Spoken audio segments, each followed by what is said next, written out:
7월 2일 목요일입니다. 새벽기도 시간에 하나님께서 저희들이 주시는 말씀은 사도행전 2장 22절에서 47절까지의 말씀입니다. 성령님께서 형제자매 여러분들과도 저에게 함께 하시기를 바랍니다. 유대인들의 명절 오순절에 마가의 다락방에서 전혀 기도에 힘을 쓰면서 부활의 주가 약속하신 그 위로부터의 능력을 저들이 구할 때에 마침내 저들에게 성령님의 강림과 함께 성령님의 은사가 임하고 저들이 다 성령 충만함을 받고 성령이 말하게 하심을 따라서 각 나라의 다른 언어들로 말하기 시작했다고 했습니다. 이때 천하 각국으로부터 온 예루살렘에 온 그 경건한 유대인들이 깜짝 놀라고 당황하였습니다. 심지어 어떤 이들은 그들이 새 술에 취하였다고 조롱하기도 했다고 기록하고 있습니다. 인류가 바벨탑을 쌓으면서 하나님을 반역할 때에 하나님께서 그 온 땅의 언어를 혼잡하게 하여서 서로 알아듣지 못하게 하셨다고 창세기 11장 1절에서 9절 사이에서 말씀하고 있습니다. 그렇지만은 바로 오늘 이 오순절에 당신의 사람들을 통하여서 예수님의 제자들을 통하여서 이 세상의 언어의 혼잡함을 물리치시고 서로 알아듣게 하시는 것입니다.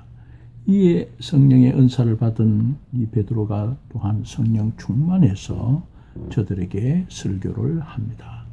이 당대의 사람들은 그가 갈릴리의 업으로서 교육 정도가 그리 높지 않은 사람으로 알았지만은 그의 오순절 설교는 저들을 감동시키고 있습니다. 그의 설교는 조리가 있고 힘이 있어서 그의 설교를 듣는 많은 사람들이 마음에 찔려 우리가 어찌할까, 우리가 어떻게 구원을 받겠는가 하고 뜨거운 반향을 불러일으키는 것입니다. 베드로는 먼저 제자들이 각 나라의 다른 방언들로서 말하기 시작한 것을 가르쳐서 하나님께서 일찍이 요엘 선지자에게 약속하신 말씀을 저들에게 이루시고 말세에 하나님의 영을 부어주신 것이라고 18절에서 21절 사이에서 설명합니다. 이어서 베드로는 저들이 들은 바 하나님의 그 큰 일, 11절의 말씀, 하나님의 큰 일을 다시 부언해서 말하면서 하나님께서 아들을 친히 이 세상에 보내신 것과 또 친히 예수님을 통해서 행하신 그 큰 능력과 또 표적으로 예수를 저들에게 증거하였음을 지적하고 있습니다.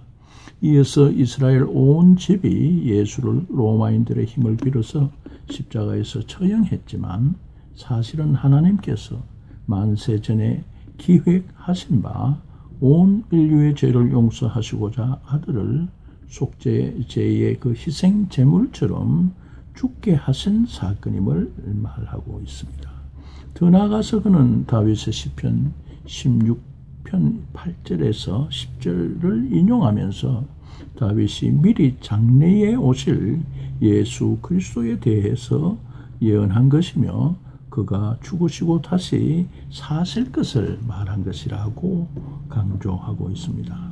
또 이 베드로는 다윗의 시편 110편 1절의 말씀을 인용하면서 장래에 예수님께서 영원히 사셔서 하나님 우편에 계시면서 만인의 구주로서 다스릴 것을 말하면서 바로 이 예수님이 성천하시고 약속하신 성령을 저들에게 부어주신 것이라고 33절에서 말하고 있습니다. 이어서 36절에서는 그와 같은 하나님의 큰 경륜으로 오신 독생자 예수를 저들이 십자가에 못 박았으며 그렇지만 하나님께서 저를 다시 살리시고 저들의 주와 그리스도가 되게 하셨다고 역설하고 있습니다. 이 성령 충만함으로 말하는 베드로의 이 담대한 말에 듣는 이들이 성령의 도우심을 얻고 또 마음에 찔리고 그래서 우리가 어찌해야 하는가 어찌해야 구원을 얻는가 하고 저들이 간구합니다. 이때 베드로는 성령님의 힘입은 진실된 회개와 또 죄 용서를 받고 예수님을 주와 그리스도로 또 믿어서 모시고 또 세례를 통해서 교회에 들어가고 그리고 성령의 은사를 선물로 받을 것을 저들에게 강권하고 있습니다. 또 이 같은 성령 충만한 새로운 공동체의 삶은 하나님이 부르시는 저들 그 후손들뿐 아니라 모든 이방인들에게 또 예루살렘뿐 아니라 땅 끝까지 펼쳐질 수 있는 것임을 확실히 말하고 있습니다. 이날 베드로의 설교 이후에 3천여 사람이 패역한 세대에서 구원을 얻고 또 물 세례를 받으며 교회의 일원들이 되었습니다.